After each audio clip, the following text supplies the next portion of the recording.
And I'm closing. But people are lost. Hell, we hadn't heard of that. When's the last time you preached on hell? When's the last time you preached on hell? When's the last time you preached on hell? When's the last time you preached on hell? When's the last time? You know why? Because it's hard. We got people that's living in hell. When they come to church, we feel guilty about preaching on hell. But the fact is, there's people beside us that's marching to the lake of fire. And we talk about how many gods there are, and we better.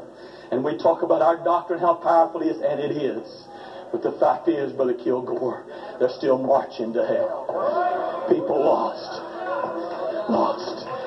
Lost. Line up the lost people in this world in one line. That line would reach around the earth 30 times. And the line would grow 20 miles longer every single day. Assume that we started tonight and we started to drive that line of lost people. And we would give every lost man in that line a New Testament.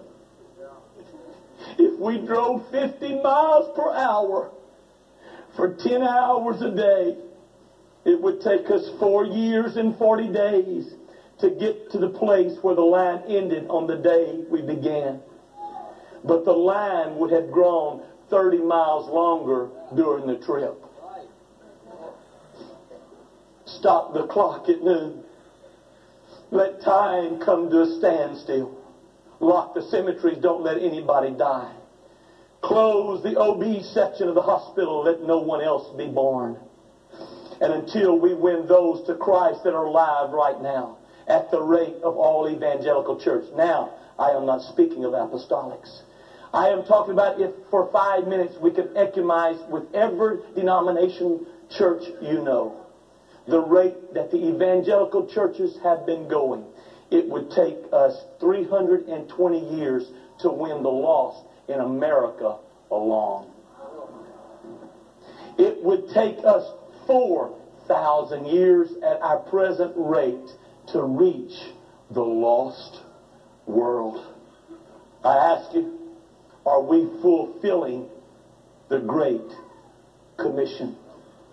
Dr. Paul James pictured 2 automobiles leaving the expressway in New York City, both headed for Los Angeles. One traveling 10 miles an hour and one traveling 100 miles an hour. In James' illustration, the 100-mile-an-hour car represents the expansion of the human race. The 10-mile-an-hour car represents the expansion of all Christianity together. It is estimated that 1 million villages and towns in the free world alone are without an evangelical voice. In the meantime, our churches increase their barns and miss the harvest. The world is careening into hell at a frightening speed, and the Great Commission is further from being obeyed than ever before. He that winneth souls is wise. I think I learned that from an old book. And then I think the man that is the book told us, you do it one by one. God expects a believer to bring another to Jesus, and the plan is set the operation in a generation to equal its sense, a pagan, intolerant, selfish, rotten. Within 30 years, the plan by those men that Jesus instituted successfully challenged both Israel and Rome. It worked by him doing it one-on-one. In fact, Jesus gave them a name. He called them fishers of men.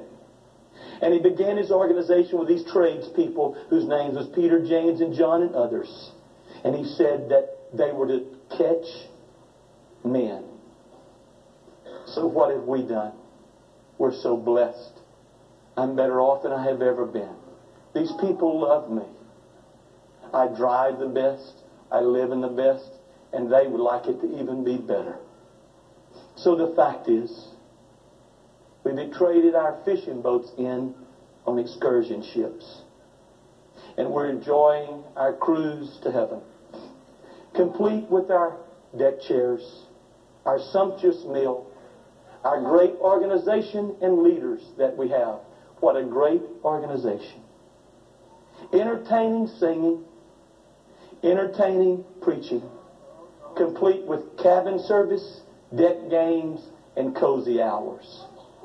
It must really shock the fishermen of Galilee when they look at the church that's bringing a close to the 2,000-year millennium.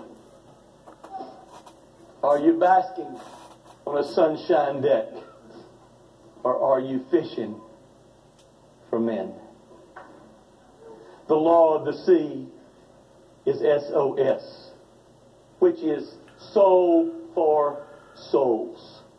Its precedence is over everything: cargo, profit, difficulty, language barrier, shipping company, and any other signal. Last year, Hollywood's biggest producer was the movie Titanic. The story is this: 10 miles away from where the Titanic was slowly sinking, after scraping her giant hull against the spur of an iceberg, was the SS California. The SS California was only 10 miles away.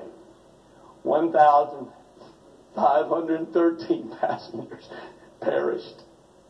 2,224 people were on board the Titanic, of whom 885 were crew. The SOS went out. The air was filled with the message: the Titanic is sinking. What happened to the SS California? That ship was close enough to have saved all 1,513 who perished. Why were they lost? One simple man, the wireless operator of the SS California, had left his post, did not receive the signal. And though the rockets were shooting in